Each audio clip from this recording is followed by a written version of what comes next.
everyone, welcome and thank you for tuning in. Today I am going to respond to a comment in my last video. I believe that this comment have to be shared to help others understand that we are free to express our personal perspective about God. Here is the word for words comment. There is no reason to get confused with the word of God. He speaks plain and simple for all men to understand.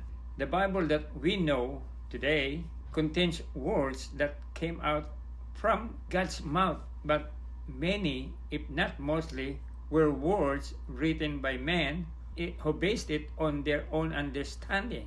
There are many passages in the Bible that God did not actually spoke himself, but the writers interpret it as it was spoken by him. Aside from God's words, they add their own words based on their understanding of God's message. There are events in the Bible that the writers report as they witnessed it, but many also report this event based on how they understood it happened.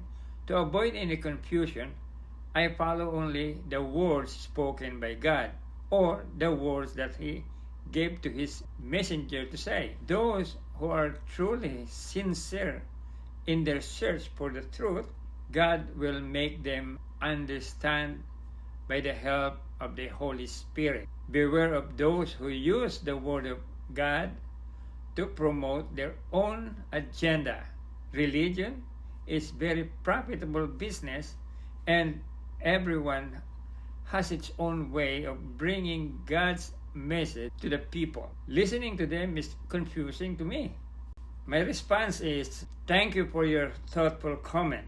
I respect your view on focusing solely on the words directly attributed to God and the guidance of the Holy Spirit. I believe that God engages with each individual in a deeply personal way, addressing our unique needs and circumstances. For me, this personal relationship with God is central, and I trust that He provides the understanding we need in His own time and way.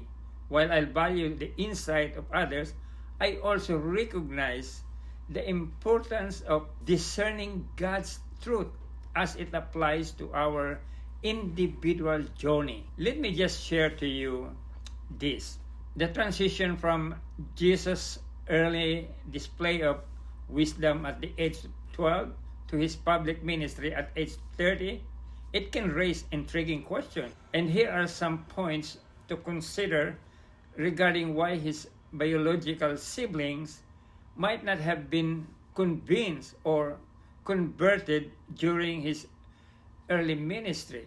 Jesus' siblings grew up with him, and familiarity can sometimes make it difficult to see someone in a new significant light. To them, he may have seemed just like any other family member, making it harder to accept his divine mission. Jesus' full identity and mission were progressively revealed. His public ministry, miracles, and teachings unfolded over time. And his resurrection was the ultimate confirmation of his divinity. Before these events, it might have been challenging for his siblings to fully understand or believe in his role as the Messiah.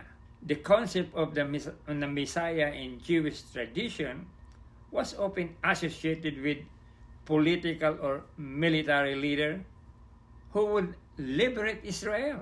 Jesus' teachings and actions, which focused on spiritual transformation and the kingdom of God, might not have aligned with their expectation, leading to skepticism.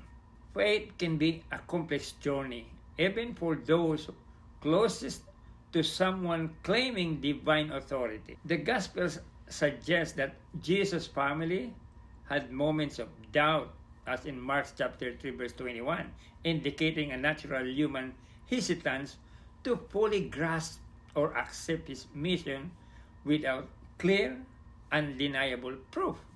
Interestingly, after Jesus' resurrection, some of his siblings, such as James, became key leaders in the early Christian church in Acts chapter 1 verse 14 and Galatians 1 chapter 1 verse 19. This suggests that their conversion likely came after witnessing his resurrection and understanding the full scope of his mission.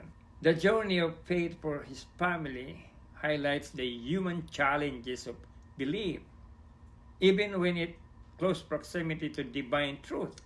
I hope that this way of sharing will open doors for people who are still looking for community of believers who value each other's conviction without forcing to a point that his personal beliefs is the right and should be respected. Only God knows our struggles in understanding his purpose in us. How we deal with it is very personal and individual. I hope that we shall walk in this journey without judging anyone. See you next video. Don't forget to comment and subscribe so we can continue our efforts to support our beliefs. May God bless you. Bye for now.